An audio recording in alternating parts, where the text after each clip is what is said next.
முதுகலை ஆசிரியர் தேர்வுக்கு தயாராகி வரக்கூடிய நண்பர்கள் அனைவருக்கும் என்னுடைய இனிய வணக்கம். ஸோ நாம் யூனிட் 9 தொடர்ந்து பார்த்துட்ருக்கோம். ஏற்கனவே ஒரு வீடியோ பார்த்துருக்கோம். ஸோ அடுத்த வீடியோவில் இன்றைக்கி ஒரு சில முக்கியமான பகுதிகள் நாம் பார்க்க இருக்கிறோம். அதுக்கு முன்னாடி நாம் அடுத்து இதை தொடர்ந்து 10வது யூனிட் தான் பார்க்க போகிறோம். அதுக்கப்புறம் கடைசியாக ஏற்கனவே சொன்ன மாதிரி அந்த உளவியல் அடிப்படையிலான 2 யூனிட்டும் நம்ம லைவ் கிளாஸில் பார்க்க இருக்கிறோம். சரிங்களா? அதுக்கப்புறம் உங்கள் அனைவருக்கும் என்னுடைய ஆசிரியர் தின நல்வாழ்த்துக்கள். சரிங்களா? நீங்கள் எல்லோரும் அடுத்த வருடம் அரசு பள்ளியில் ஆசிரியர் தின விழாவை கொண்டாடணும் அப்படிங்கிறது என்னுடைய விருப்பம். அதுக்கு நீங்கள் எல்லோரும் நல்லா படிங்க. All the best. ஸோ இன்றைக்கான வீடியோக்குள்ளே நாம் போகலாம்.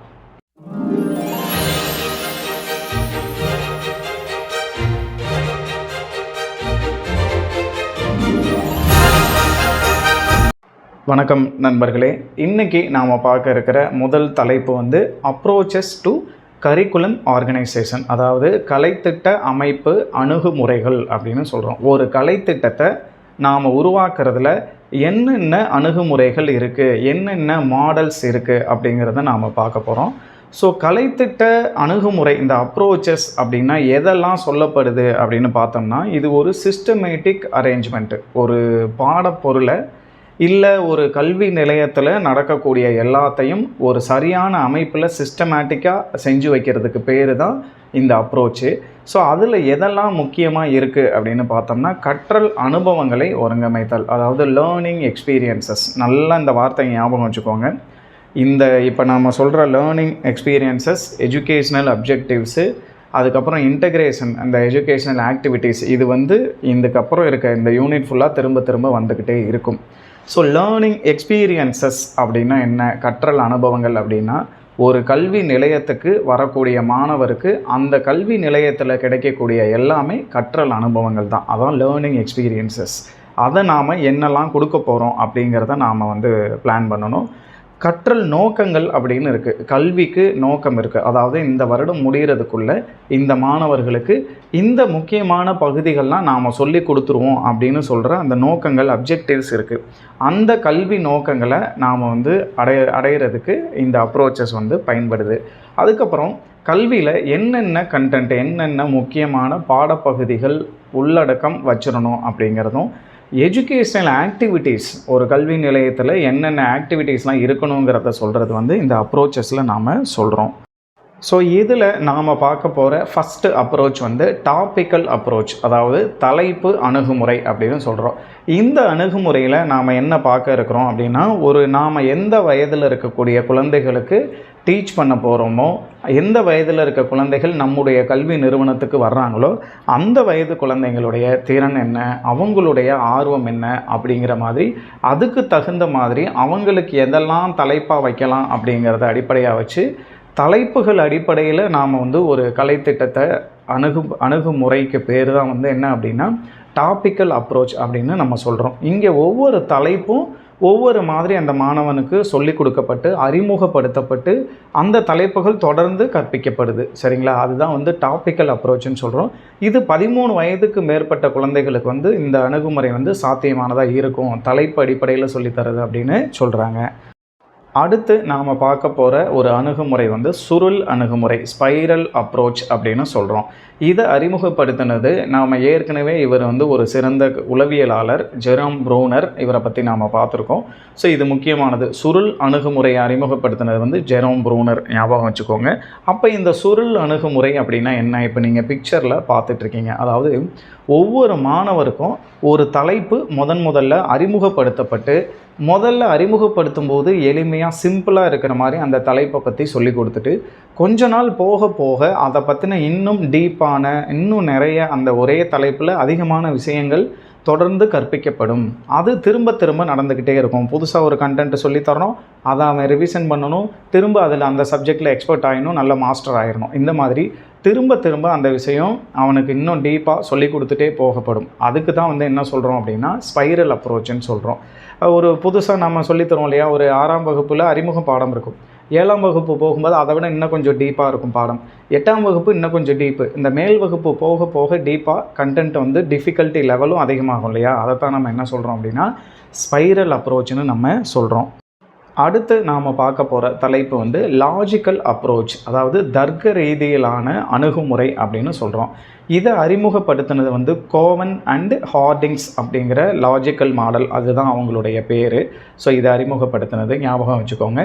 ஸோ இந்த லாஜிக்கல் தர்க்க ரீதியிலான அப்படின்னு சொல்லும்போது நீங்கள் யோசிச்சு பாருங்கள், லாஜிக்காக யோசி, கரெக்டாக சொல்லு அப்படிங்கிற மாதிரிலாம் நம்ம சொல்லுவோம் இல்லையா? அதே மாதிரி தான் இந்த கரிக்குலம். இது என்ன சொல்ல வருது அப்படின்னா, என்னென்ன பாடம் சொல்லித்தர்றோமோ அந்த பாடத்தை வந்து வரிசையாக நாம் எப்படி சொல்லித்தருவோம் அப்படிங்கிற மாதிரிலாம் இல்லாமல், எப்படி அந்த பாடத்தை சொல்லிக் கொடுக்கணும், அந்த பாடத்தை அசஸ்மெண்ட்டு எப்படி நாம் பண்ணணும், டீச்சிங்கில் என்ன மெத்தடெல்லாம் நாம் சொல்லித்தரணும் அப்படிங்கிற மாதிரி ஒரு தலைப்புக்கும் இன்னொரு தலைப்புக்கும் உள்ள ரிலேஷன்ஷிப்பை எப்படி நாம் சொல்லித்தருவோம் அப்படிங்கிற மாதிரி ஒரு லாஜிக்கலாக யோசித்து ஒரு திட்டத்தை உருவாக்குறது தான் வந்து இந்த லாஜிக்கல் அப்ரோச். இப்போ நீங்கள் இமேஜில் பார்ப்பீங்க பார்த்தீங்களா, கற்றல் விளைவுகள் அவுட்கம்ஸ் என்ன வருதோ அதுக்கு எப்படி டெசிஷன் எடுக்கணும், எப்படி எவால்வேட் பண்ணணும், எப்படி டீச்சிங் பண்ணணும், மாணவர்களுடைய லேர்னிங் எப்படி இருக்கணும், எல்லா விதத்துலேயும் யோசித்து முடிவு பண்ணுற முறைக்கு பேர் லாஜிக்கல் அப்ரோச் அப்படின்னு சொல்கிறோம். அடுத்து நாம் பார்க்க போகிற ஒரு அணுகுமுறை வந்து சைக்கலாஜிக்கல் அப்ரோச், உளவியல் அணுகுமுறை அப்படின்னு இதை சொல்கிறோம். இந்த அணுகுமுறை என்ன அப்படின்னா, உளவியல் ரீதியில் சிந்தித்து மாணவர்கள் ஒரு பாடத்தை எப்படி கற்றுக்குறாங்க, அந்த வயதுக்கு அவர்களுடைய மூளை எப்படி செயல்படுது, கற்றல் எந்த விதத்தில் நிகழுது அப்படிங்கிறதெல்லாம் உளவியல் ரீதியாக அவர்களுடைய நடத்தையை நாம் வந்து அளவிட்டு அந்த உளவியல் கோட்பாடுகள், சைக்காலஜிக்கல் பிரின்சிபல்ஸ்லாம் இருக்கு இல்லையா, அந்த தியரிஸ் அடிப்படையில் இந்த ஒரு கலைத்திட்டத்தை அமைக்கிற ஒரு அணுகுமுறைக்கு பேர் வந்து சைக்கலாஜிக்கல் அப்ரோச் அப்படின்னு சொல்கிறோம். அடுத்து நாம் பார்க்க போகிற ஒரு அணுகுமுறை வந்து யூனிட்டரி அண்டு இன்டகிரேட்டட் அப்ரோச், ஒருங்கிணைந்த அணுகுமுறை அப்படின்னு சொல்கிறோம். இந்த அணுகுமுறை யார் வந்து ஆதரிக்கிறாங்க அப்படின்னு பார்த்தோம்னா, ஜான் டூயி, மெரிடித் ஸ்மித் அப்படிங்கிற 2 பேரும் இதை ஆதரிக்கிறாங்க. இந்த யூனிட்டரி இன்டகிரேட்டட் அப்ரோச் என்ன சொல்ல வருது அப்படின்னா, பாடத்தில் எதெல்லாம் கற்றுக்குறோம், எந்த அளவுக்கு எல்லை இருக்குது, இதோடு நிறுத்திக்குவோம் அப்படிங்கிற மாதிரிலாம் இதில் எதுவும் கிடையாது, எல்லைகள்லாம் எதுவும் கிடையாது. அதுக்கு பதிலாக என்ன பண்ணுறாங்க அப்படின்னா, ஒன்றோட ஒன்று தொடர்புடையதாக உண்மையான வாழ்க்கைக்கு ஒத்து வர்ற மாதிரி ஒரு பாடம் படிக்கிறோன்னா அது தொடர்புடைய இன்னொன்னையும் சேர்த்து நாம் படிக்கணும் அப்படிங்கிற மாதிரியான எல்லாத்தையும் இன்டகிரேட் பண்ணி ஒருங்கிணைச்சு படிக்கிற ஒரு அணுகுமுறைக்கு பேர் வந்து அந்த இன்டகிரேட்டட் அப்ரோச்சுன்னு நம்ம சொல்கிறோம். அடுத்து பார்க்குற தலைப்பு வந்து கரிக்குலம் டெவலப்மெண்ட் ப்ராசஸ், கலைத்திட்ட மேம்படுத்துதல் செயல்முறை அப்படின்னு சொல்கிறோம். ஸோ இதில் ஒரு 6 செயல்முறை இருக்குது. ஸோ நீங்கள் இந்த பிக்சர்லேயும் பார்ப்பீங்க. இதில் பாருங்கள், first assessing educational needs in the curriculum development process. கண்டிப்பாக ஒரு கலைத்திட்டத்தை இல்லை ஒரு பாடத்திட்டத்தை நாம் கொண்டு வர போகிறோம், டெவலப் பண்ண போகிறோம் அப்படின்னா கல்வி தேவை என்ன இருக்குது, அதாவது அந்த பகுதியில் இருக்கக்கூடிய மாணவர்களுக்கு என்ன மாதிரியான தேவை இருக்குது, நீடு அப்படின்னு சொல்கிறோம் இல்லையா, அதை நாம் முதல்ல அசஸ் பண்ணணும். சரிங்களா, மதிப்பிடுதல் செய்யணும். அதுதான் ஃபஸ்ட்டு ஸ்டெப்பு. 2வது ஸ்டெப்பு என்ன அப்படின்னா, பாடத்திட்ட உருவாக்கத்தில் நாம் குறிக்கோள்களை உருவாக்கணும், கற்றல் இலக்குகளை நாம் ரெடி பண்ணணும். அதாவது ஒரு குறிப்பிட்ட காலத்துக்குள்ளே இந்த மாணவர்களுக்கு இந்த கற்றல் விளைவுகள் போய் சேரும், இந்த கற்றல் இலக்குகளை அவங்க வந்து அடைஞ்சிருவாங்க. அதாவது 6ஆம் வகுப்பு படிக்கிறதுக்குள்ளே அறிவியலில் இந்த பகுதியான நாலேஜை அவங்களுக்கு போய் சேர்ந்துருக்கும் அப்படின்லாம் நம்ம சொல்லுவோம் இல்லையா, அதை நாம் கற்றுக் கொடுத்துட்றோம். இன்னும் உதாரணத்துக்கு சொல்லணும்னா, 2ஆம் வகுப்பு படிக்கும்போது எழுத கற்றுக்குறாங்க, 3ஆம் வகுப்பு படிக்கும்போது கணக்கு போட கற்றுக்குறாங்க அப்படின்லாம் நம்ம சொல்லுவோம் ஒரு உதாரணத்துக்கு. அந்த மாதிரி இலக்குகளை நாம் வந்து நிர்ணயிச்சிடணும். அதுதான் 2வது ஸ்டெப்பு. 3வது ஸ்டெப்பு வந்து பாடத்திட்ட மேம்பாட்டிற்கான கற்றல் அனுபவங்களை தேர்ந்தெடுக்கணும். இதில் என்ன சார், நான் ஏற்கனவே சொல்லியிருக்கேன், கற்றல் அனுபவங்கள்ங்கிறது திரும்ப திரும்ப வரும் அப்படின்னு. அது என்ன கற்றல் அனுபவத்தை நாம் தேர்ந்தெடுக்கிறது அப்படின்னா, இப்போ நான் ஒரு பாடத்தை மாணவர்களுடைய தேவை என்னன்னு எனக்கு தெரிஞ்சிருச்சு, அவங்களுக்கு என்ன இலக்கு நிர்ணயிக்கிறதுங்கிறதும் நான் முடிவு பண்ணிட்டேன். இப்போ என்ன பண்ணணும், அதை எப்படி மாணவர்களுக்கு ஒரு கல்வி நிறுவனத்தில் இல்லை ஒரு ஸ்கூலில் நான் தரப்போகிறேங்கிறத முடிவு பண்ணுறது தான் இந்த செலக்டிங் லேர்னிங் எக்ஸ்பீரியன்சஸ். அதாவது எந்த வழியில் நான் தரப்போகிறேன், பாதி பாடங்களை டீச்சிங் வழியாக தரப்போகிறேன், கரிக்குலர் வழியாக பாதி தரப்போகிறேன், எக்ஸ்ட்ரா கரிக்குலர் வழியாக நான் பாதி அனுபவங்களை அந்த மாணவர்களுக்கு தரப்போகிறேன், ப்ராக்டிக்கல் வழியாக நான் தரப்போகிறேன், ஆக்டிவிட்டி வழியாக நான் தரப்போகிறேன் அப்படிங்கிறதெல்லாம் நாம் வந்து செலக்ட் பண்ணணும். அதுதான் லேர்னிங் எக்ஸ்பீரியன்சஸை நாம் செலக்ட் பண்ணுறது. அடுத்தது பயனுள்ள பாடத்திட்ட வடிவமைப்பிற்கான உள்ளடக்கத்தை ஒழுங்கமைத்தல், அதாவது கண்டென்ட்டை ரெடி பண்ணணும். நான் வந்து தலைப்பை முடிவு பண்ணிட்டேன், ஆனால் எந்தெந்த பாடப்பொருள் கண்டென்ட்டுனா எதெல்லாம் அதில் முக்கியமானதாக வரணும் அப்படிங்கிறது. இப்போ நாம் என்ன படிக்கிறோமோ அதுதான் கண்டென்ட்டு. இப்போ இந்த தலைப்புக்கு கீழே நாம் படிக்கிற எல்லாமே கண்டென்ட்டு. அப்போ தலைப்புக்கு கீழே எதெல்லாம் தேவையான அந்த முக்கியமான கருத்துக்கள் வரணும் அப்படிங்கிறத நாம் ஒருங்கமைக்கணும். அதுதான் 4வது ஸ்டெப்பு. அடுத்து 5வது வந்து நடத்தி எல்லாமே ரெடி பண்ணிட்டோம். ஸோ அடுத்தது நான் என்ன பண்ணணும்னா, நான் நடைமுறைப்படுத்தணும், இம்ப்ளிமெண்டேஷன் பண்ணணும். ஸோ அதுதான் 5வது ஸ்டெப்பு. எல்லாம் பிளான் பண்ணியாச்சு, அப்போ இம்ப்ளிமெண்ட் பண்ணால் தான் எனக்கு தெரியும், சரிங்களா? அடுத்தது 6வது ஸ்டெப்பு, நான் எல்லாம் பிளான் பண்ணிட்டேன், இலக்குகள் நிர்ணயிச்சிட்டேன், அனுபவங்கள் சொல்லியாச்சு, பாடத்திட்டத்தை இம்ப்ளிமெண்ட்டும் சொல்லி நடத்திட்டேன். இப்போ அதில் அசஸ் பண்ணணும், எவாலுவேட் பண்ணிவிட்டு, அதாவது நான் நடத்தின இந்த கரிக்குலம், நான் புதுசாக உருவாக்கின கரிக்குலம் எந்த அளவுக்கு மாணவர்களுக்கு நல்லதாக இருக்குதுன்னு நான் மதிப்பிடுதல் செய்யணும். அந்த மதிப்பிடுதல் செஞ்சு முடிச்சுட்டு அதில் ஃபீட்பேக்கும் வாங்கணும். அதாவது என்னென்ன கருத்துக்கள் இருக்குது, நல்லா இருக்கா, எந்தெந்த பகுதி சிறந்ததாக இருக்குது, எந்தெந்த பகுதி சரி பண்ணணும் அப்படிங்கிறத முடிவு பண்ணுறது வந்து கடைசி ஸ்டெப்பு. அடுத்து நாம் பார்க்க போகிற தலைப்பு வந்து மாடல்ஸ் ஆஃப் கரிக்குலம், கலைத்திட்ட மாதிரிகள் அப்படின்னு சொல்கிறோம். ஸோ இது முக்கியமான தலைப்பு. இதில் 2 விதமான கலைத்திட்ட மாதிரிகள் இருக்குது, 2 விதமான அணுகுமுறை இருக்குது. ஒன்று டெக்னிக்கல் சயின்டிஃபிக் அப்ரோச், அதாவது தொழில்நுட்ப அறிவியல் அணுகுமுறைன்னு ஒன்று இருக்குது. தொழில்நுட்பம் அல்லாத அறிவியல் அல்லாத அணுகுமுறைன்னு ஒரு 2 விதத்தில் இருக்குது. இது வந்து காமனாக பிரிக்கிறது. அது மட்டும் இல்லாமல் என்னென்ன மாடல்ஸ் இங்கே உலகத்துக்கு கரிக்குலம் நாம் டெவலப் பண்ணுறதுக்கு முன்னாடி இவங்க மாதிரிகளாக நாம் எதெல்லாம் வச்சுக்கலாம், அதிலிருந்து சில கருத்துக்களை நாம் எடுத்துக்கலாம் அப்படின்னா என்னென்ன மாதிரிகள் முன்னாடி சிறப்பாக செய்யப்பட்டிருக்குங்கிறத நாம் இப்போ ஒன் பை ஒன்னாக பார்ப்போம்.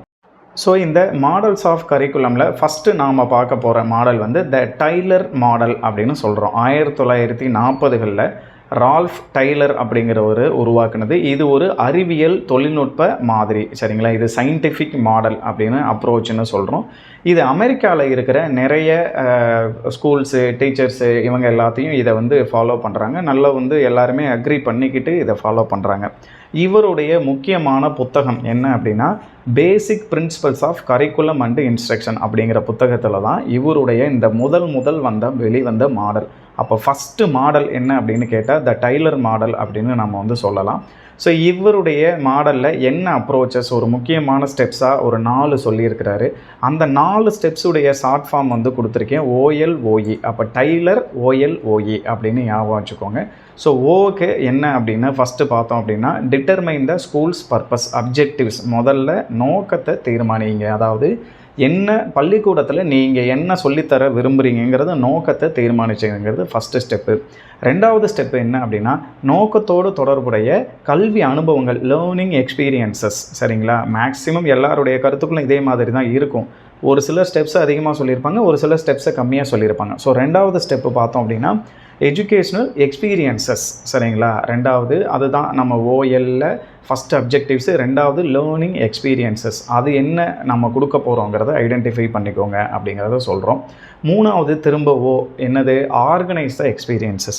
என்னென்ன எக்ஸ்பீரியன்சஸ் கொடுக்குறோமோ அதெல்லாம் ஆர்கனைஸ் பண்ணணும். அதாவது முதல்ல இதை கொடுக்குறோம், 2வது இது, அடுத்தது இது, இப்படின்னு ஸ்டெப் வைஸ் கிளியராக ரெடி பண்ணி கொடுத்துடணும். அதுதான் 3வது ஸ்டெப்பு. 4வது OLOEயில் வந்து எவாலுவேட் த பர்பஸ். அப்போது நாம் நோக்கங்கள் கொடுத்துட்டோம், அது எந்த அளவுக்கு போய் சேருதுங்கிறத எவாலுவேட் பண்ணிடணும். ஸோ இதுதான் த டெய்லர் மாடலில் சொல்ல வேண்டிய முக்கியமான கருத்துக்கள். ஸோ இதில் பார்க்குற 2வது மாடல் வந்து வீலர் மாடல் அப்படின்னு சொல்கிறோம். 1967 இவர் ஒரு கலைத்திட்ட மாதிரியை வந்து இவர் உருவாக்கி கொடுக்குறாரு. அதோட ஷார்ட்கட் கொடுத்துருக்கேன் பாருங்கள், அசோ வீலர் சைக்கிள். அதாவது வீல்னா சைக்கிளில் வீல் இருக்கும் அப்படிங்கிறத ஞாபகம் வச்சுக்கோங்க. ஸோ வீலருடைய சைக்கிள் மாதிரி, அதில் வந்து முக்கியமான ஷார்ட்கட் அசோ அப்படிங்கிறது. நான் கடைசியாகவும் இது உங்களுக்கு ஒரு பேஜ் கொடுத்துருக்கேன். ஸோ வீலர் இதை ஏன் சைக்கிள்னு சொல்கிறாங்கன்னா, திரும்ப நடந்துக்கிட்டே இருக்கும். இப்போ நம்ம பிக்சரில் பார்க்குறீங்க இல்லையா, ஃபஸ்ட்டு எய்ம்ஸில் ஆரம்பித்து அந்த ஸ்டெப்பு எவாலுவேஷன் வந்து திரும்ப அது சரியாகிற வரைக்கும் நடந்துக்கிட்டே இருக்கும். அதனால தான் இதை சைக்கிள் அப்படின்னு சொல்கிறோம். ஸோ இந்த மாதிரியில் என்ன சொல்கிறாங்க அப்படின்னா, ஃபஸ்ட்டு அசோவில் ஏ வந்து aims and goals and objectives. Aims கல்வி நோக்கங்களை, குறிக்கோள்களை, எல்லாத்தையும் இலக்குகளை வரையறுத்துடணும். ஸோ அதுதான் வந்து உருவாக்கிடணும் ஃபஸ்ட்டு ஸ்டேஜ் 1, சரிங்களா? அசோவில் வீலர் சொன்னதில். அடுத்து 2வது என்ன அப்படின்னா, கற்றல் அனுபவங்கள். நான் சொன்னேன் இல்லையா, இந்த அப்ஜெக்டிவ்ஸு, லேர்னிங் எக்ஸ்பீரியன்ஸஸ்ஸு, எவாலுவேஷன் எல்லாமே திரும்ப வரும், வேறு வழி இல்லை, இதை கொஞ்சம் மனப்பாடம் பண்ணி தான் ஆகணும். ஸோ 2வது கற்றல் அனுபவங்களை தேர்ந்தெடுக்கணும். ஃபஸ்ட்டு வந்து நோக்கங்கள், இலக்குகளை முடிவு பண்ணிடணும். ரெண்டாவது லேர்னிங் எக்ஸ்பீரியன்சஸ், சரிங்களா? அதுதான் செலெக்ஷன் ஆஃப் அப்படிங்கிறதுக்கு எஸ் கொடுத்துருக்கோம். மூணாவது selection and integration of content, உள்ளடக்க தேர்வு, என்ன பாடப்பொருள் என்ன கண்டென்ட்டு மாணவர்களுக்கு கொடுக்க போகிறோங்கிறத நாம் வந்து ஒருங்கிணைச்சிடணும். இது மூணாவது ஸ்டெப்பு. நாலாவது ஸ்டெப்பு வந்து organisation of selected learning experiences. ஏற்கனவே நம்ம கற்றல் அனுபவங்கள் என்னென்ன இருக்கணும்னு முடிவு பண்ணிட்டோம், அதை ஆர்கனைஸ் பண்ணணும். எதுக்கடுத்து எது வரணும், முதல்ல எந்த செயல்பாடு, அடுத்து எந்த எக்ஸ்பீரியன்ஸ் அப்படிங்கிறத பண்ணணும். ஸோ அடுத்த ஸ்டெப்பு, கடைசி ஸ்டெப்பு இவாலுவேஷன், மதிப்பீடு. ஸோ இது எல்லாமே சரியாக இருக்குதா அப்படிங்கிறத நான் மதிப்பீடு மூலமாக தான் தெரிஞ்சுக்க முடியும். இதை பண்ணணும். அப்போ திரும்ப திரும்ப இதை பண்ணலாம், மறுபடியும் எய்ம்ஸ்லேருந்து வரலாம். எதெல்லாம் சரியில்லையோ அதெல்லாம் திரும்ப சரி பண்ணிட்டு வரலாம். அதுதான் வீலருடைய மாடல். அடுத்த கலைத்திட்ட மாடல் வந்து ஹில்டா தாபா மாடல் அப்படின்னு சொல்கிறோம். இவங்க வந்து ஒரு என்ஜினியர், ஒரு கட்டிட கலைஞர், பாடத்திட்ட கோட்பாடல், சீர்திருத்தவாதி, ஆசிரியர், கல்வியாளர் அப்படின்னா இவங்களுக்கு நிறைய வந்து ரோல்ஸ் இருக்குது, சரிங்களா? ஸோ இவங்க முதல்ல தாபா மாடல் ஆஃப் லேர்னிங் அப்படின்னு சொல்லிட்டு ஒன்று உருவாக்கி கொடுக்குறாங்க. இதில் இவங்க என்ன சொல்ல வர்றாங்க அப்படின்னா, மாணவர்களுடைய சிந்தனை திறனை மேம்படுத்தணும், ரொம்ப முக்கியமான விஷயம் ஒன்று. அடுத்தது மாணவர்களுடைய அச்சீவ்மெண்ட்டை, சாதனையை நாம் அளக்கிறதுக்கு ஒரு செயல்முறை ஒன்று இருக்கணும் அப்படிங்கிறதும் சொன்னாங்க. அதுக்கப்புறம் முக்கியமான விஷயம், பாடத்திட்டத்தோட வளர்ச்சியில் ஆசிரியர்கள் கண்டிப்பாக ஈடுபடணும் அப்படின்னு இவங்க சொல்லியிருக்காங்க. அதாவது ஒரு கரிக்குலம் டெவலப் பண்ணுறதுல டீச்சர்ஸோட பங்கு ரொம்ப முக்கியமாக இருக்கணும்னு சொன்னது இந்த ஹில்டா தாபா மட்டும்தான், சரிங்களா? இவங்களோட தத்துவத்தை வந்து டூ அப்படின்னு சொல்கிறோம். அதாவது DOSOE அப்படின்னு ஷார்ட்டாக சொல்லியிருக்கேன். அதில் என்னெல்லாம் இருக்குது அப்படிங்கிறத இங்கே பார்த்துக்கோங்க. இதில் நீங்கள் இமேஜ் பார்க்குறீங்க இல்லையா? ஸோ இதுதான் இந்த ஹில்டா தாபா மாடல் அப்படின்னு சொல்கிறோம்.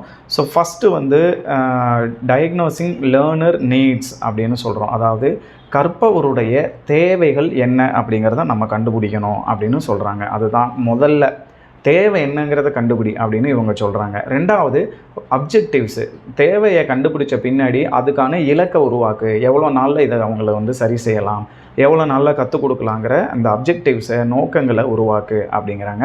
மூணாவது வந்து செலக்டிங் கண்டென்ட்டு, உள்ளடக்கத்தை தேர்ந்தெடுக்கணும், என்ன பாடம் வைக்க போகிறோங்கிறத தேர்ந்தெடுக்கிறோம்.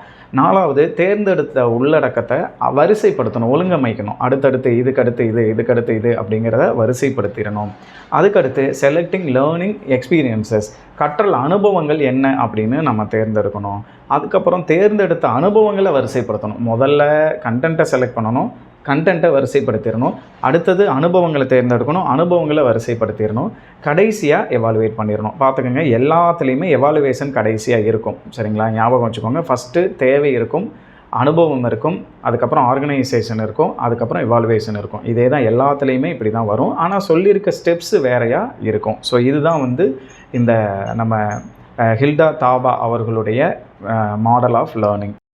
நெக்ஸ்ட்டு நாம் பார்க்க போகிற மாடல் வந்து சஃபில் பீம் மாடல்னு சொல்கிறோம். இதுக்கு இன்னொரு பேர் இருக்குது, CIPP மாடல் ஆஃப் கரிக்குலம் அப்படின்னு சொல்கிறோம். இதை வந்து டெவலப் பண்ணவங்க வந்து டேனியல் சஃபில் பீமும் அவருடைய கொலீக்ஸும் சேர்ந்து 1970s இந்த இதை பண்ணுறாங்க. ஸோ இதில் மொத்தம் CIPPனா 4 தான். அந்த CIPPயோட expansion, context, input, process and product, இது எல்லாமே எவாலுவேஷன்னு வரும், சரிங்களா? ஒன்றையும் மதிப்பீடு செய்கிற மாதிரி வரும். அதுதான் இவர்களுடையது. மற்ற எல்லாரை விடவும் இது கொஞ்சம் வித்தியாசமான தியரியாக இருக்கும், சரிங்களா? ஸோ வந்து ஃபஸ்ட்டு கான்டெக்ஸ்ட் இவாலுவேஷன், சூழல் மதிப்பீடு அப்படின்னு நம்ம சொல்கிறோம். அதாவது இப்போது நாம் இருக்கிற சமூக, பொருளாதார, அரசியல் சூழல், சமூகத்தோட தேவை, இதெல்லாம் எப்படி இருக்குங்கிறத முதல்ல ஆராய்கிறதுக்கு பேர் கான்டெக்ஸ்ட் இவாலுவேஷன் சொல்கிறது. நாம் இருக்கக்கூடிய பகுதியில் எதெல்லாம் நமக்கு தேவையாக இருக்குது, அது எப்படி இருக்குங்கிறத முதல்ல மதிப்பீடுதல் செஞ்சுக்கணும் கரிக்குலம் டெவலப் பண்ணுறதுக்கு முன்னாடி, அப்படிங்கிறது தான் ஃபஸ்ட்டு ஸ்டெப்பு. ரெண்டாவது இன்புட் இவாலுவேஷன். CIPPயில் ஃபஸ்ட்டு C பார்த்தோம், அடுத்தது I. இன்புட் இவாலுவேஷன் அப்படின்னா உள்ளீட்டு மதிப்பீடு அப்படின்னு சொல்கிறோம். அதாவது ஒரு கரிக்குலமை டெவலப் பண்ணும்போது நாம் எதெல்லாம் உள்ளீடாக கொடுத்து என்னென்ன கற்பித்தல் முறை இருக்கணும்னு சொல்கிறோம், டெக்னிக்கல் என்ன யூஸ் பண்ண போகிறோம்னு சொல்கிறோம், இலக்குகள் சொல்கிறோம், அப்ஜெக்டிவ் சொல்கிறோம், கண்டென்ட்டு சொல்கிறோம். இது எல்லாத்தையும் மதிப்பீடுதல் பண்ணணும். அப்போ நீங்கள் வந்து வைக்கிறது சரியாக இருக்கான்னு நாம் எவாலுவேட் பண்ணி தெரிஞ்சுக்கணும் அப்படின்னு சொல்கிறது வந்து ரெண்டாவது ஸ்டெப்பு. மூணாவது வந்து ப்ராசஸ் எவாலுவேஷன். நீங்கள் வந்து கண்டென்ட்டை டெவலப் பண்ணிட்டீங்க, உள்ளீடு கொடுத்துட்டீங்க, அதை எந்த அளவுக்கு நீங்கள் பயன்படுத்துகிறீங்க, குவாலிட்டி எந்த அளவுக்கு இருக்குது, பாடத்திட்டம் சரியாக போய் மாணவர்களுக்கு சேருதா அப்படிங்கிறத செக் பண்ணுற மதிப்பீடுதல் செய்கிறதுக்கு பேர் ப்ராசஸ் எவாலுவேஷன் அப்படின்னு பேர். கடைசியாக ப்ராடக்ட் எவாலுவேஷன், தயாரிப்பு மதிப்பீடு அப்படின்னு சொல்கிறோம். இது என்ன அப்படின்னு பார்த்தோம்னா, மொத்தமாக இது வரைக்கும் நீங்கள் எல்லாத்தையும் கரிக்குலம் டெவலப் பண்ணி கொடுத்துட்டீங்க. நீங்கள் கொடுத்த ப்ராடக்ட்டு எந்த அளவுக்கு நல்லா இருக்குது, ஒட்டுமொத்த செயல்திறன் அவுட்கம் கிடைச்சிருக்கா, கற்றல் விளைவு மாணவர்களுக்கு உருவாயிருக்கான்னு அதை செக் பண்ணுறதுக்கு பேர் ப்ராடக்ட் எவாலுவேஷன் அப்படின்னு பேர். ஸோ இதில் கடைசியாக எக்ஸாமுக்காக உங்களுக்கு கொடுத்துருக்கேன் பாருங்கள். டைலர் மாடலில் வந்து 4 கொஸ்டின்ஸ், அதாவது லீனியர் OLEE அப்படிங்கிற அந்த ஷார்ட்கட் ஞாபகம் வச்சுக்கோங்க. தாபா மாடலில் 7 ஸ்டெப்ஸு, கிராஸ் ரூட்டு டூ ஸோ அப்படிங்கிறத கொடுத்துருக்குறோம். வீலர் மாடலில் 5 ஸ்டெப்ஸு, சைக்ளிக் அசோ அப்படின்னு கொடுத்துருக்கோம். இதெல்லாம் அசோனா ஏக்கு ஒரு எக்ஸ்பென்ஷன் இருக்குது, எஸ்ஸுக்கு இருக்குது, அதை நம்ம சொல்லியிருக்கோம். அதேமாதிரி ஸ்டஃபிள் பீம் மாடலில் வந்து 4 CIPP மாடல். இது எல்லாத்தையும் ஒன்றுக்கும் விரிவாக்கம் நம்ம தனியாக எப்படி இருக்குதுன்னு தெரிஞ்சுக்கிட்டோம் அப்படின்னா நம்ம வந்து ஈஸியாக எழுதிக்கலாம். ஸோ நாம் இந்த யூனிட்டோட கடைசி டாப்பிக்கு வந்துட்டோம். கரிக்குலம் இவாலுவேஷன், கலைத்திட்ட மதிப்பீடு அப்படிங்கிறதுக்கு வந்துட்டோம். ஸோ கலைத்திட்ட மதிப்பீடு அப்படின்னா என்னென்னா, நாம் எந்த ஒரு விஷயம் நடந்தாலும் அதை கடைசியில் எவாலுவேட் பண்ணணும், மதிப்பீடுதல் செய்யணும். சரியாக நடந்திருக்குதா, நாம் நோக்கம் நிறையா கொடுத்துருக்கோம், அது சரியாக போய் சேர்ந்துருக்குதா, நோக்கம் நிறைவேற்றப்பட்டிருக்குதா, அனுபவங்கள்லாம் நாம் சொல்லியிருக்கோம், அது எந்த அளவுக்கு மாணவர்களுக்கு கிடைச்சிருக்கு, பொருத்தமான பாடத்திட்டமாக கொடுத்துருக்குறோமா, கலைத்திட்டம் இந்த மாணவர்களுக்கு சரியானதாக இருக்குதா அப்படிங்கிறதெல்லாம் நாம் வந்து செக் பண்ணிடுறோம். அதுதான் கலைத்திட்ட மதிப்பீடு. அதில் முக்கியமாக நாம் எந்தெந்த ஏரியாஸ்க்கு வந்து ஃபோக்கஸ் பண்ணணும் அப்படின்னு பார்க்கும்போது, அப்ஜெக்டிவ்ஸ், அதாவது குறிக்கோள்கள் தெளிவாக இருக்குதா, அது மாணவர்களால் அச்சீவ் பண்ண முடியுமா, அடையக்கூடிய அளவில் இருக்குதா அப்படிங்கிறத பார்த்துக்கணும். அதுக்கப்புறம் கண்டென்ட்டு, இந்த பாடப்பொருள் உள்ளடக்கம், நாம் அந்த தியரி கொடுக்குறோம் இல்லையா, அதெல்லாம் பாடமெல்லாம் சரியாக இருக்குதா, மாணவர்களுக்கு பொருத்தமானதாக இருக்குதா, இப்போ ரீசண்டாக இருக்கிற அளவுக்கு அப்டேட்டடாக இருக்குதா அப்படிங்கிறத நம்ம எவாலுவேட் பண்ணணும். கற்றல் அனுபவங்கள் பயனுள்ள வகையில் மாணவர்களுக்கு இருக்குதா, சும்மா ஏதோ கடமைக்கு இந்த ஒரு ஆக்டிவிட்டின்னு வச்சிடக்கூடாது. அப்போ அது வந்து சரியான அனுபவமாக போய் சேர்ந்துருக்குதா அப்படிங்கிறத செக் பண்ணிக்கணும். அடுத்தது அவுட்கம்ஸ், இதனால் மாணவர்களுக்கு என்ன விளைவுகள் நடக்குது. ஒரு பாடத்தை கற்றுக்கிட்டாங்கனாவே கற்றல் விளைவுகள்னு ஒன்று இருக்குது ஒவ்வொரு பாடத்துக்கும். அப்போ அந்த கற்றல் விளைவுகள், அவுட்கம்ஸ் மாணவர்களுக்கு கிடைச்சிதா அப்படிங்கிறத நாம் முடிவு பண்ணணும். ஸோ இறுதியாக இதில் எவாலுவேட் பண்ணுறதுக்கு 2 மாடல்ஸை, 2 டைப்ஸை நாம் ஃபாலோ பண்ணுறோம். ஒன்று ஃபார்மேட்டிவ், இன்னொன்று சம்மேட்டிவ். இது 2 பற்றியும் நாம் ஏற்கனவே நடத்தியிருக்கோம். ஃபார்மேட்டிவ் அப்படிங்கிறது நாம் ஒவ்வொரு பாடம் நடத்தும் போது பாடத்திற்கு இடையில் அப்பப்போ வைக்கிறதுக்கு பேர் ஃபார்மேட்டிவ், சரிங்களா. சம்மேட்டிவ், ஃபார்மேட்டிவ்ங்கிறது வளரறி மதிப்பீடு, சம்மேட்டிவ்ங்கிறது தொகுத்தறி மதிப்பீடு. நாம் வைக்கக்கூடிய இந்த term exams, semester exams, final public exams, இதெல்லாம் வந்து இந்த சம்மேட்டிவில் வந்துடும். ஸோ இதோட இந்த 9th யூனிட் வந்து நாம் கம்ப்ளீட் பண்ணியிருக்கோம்.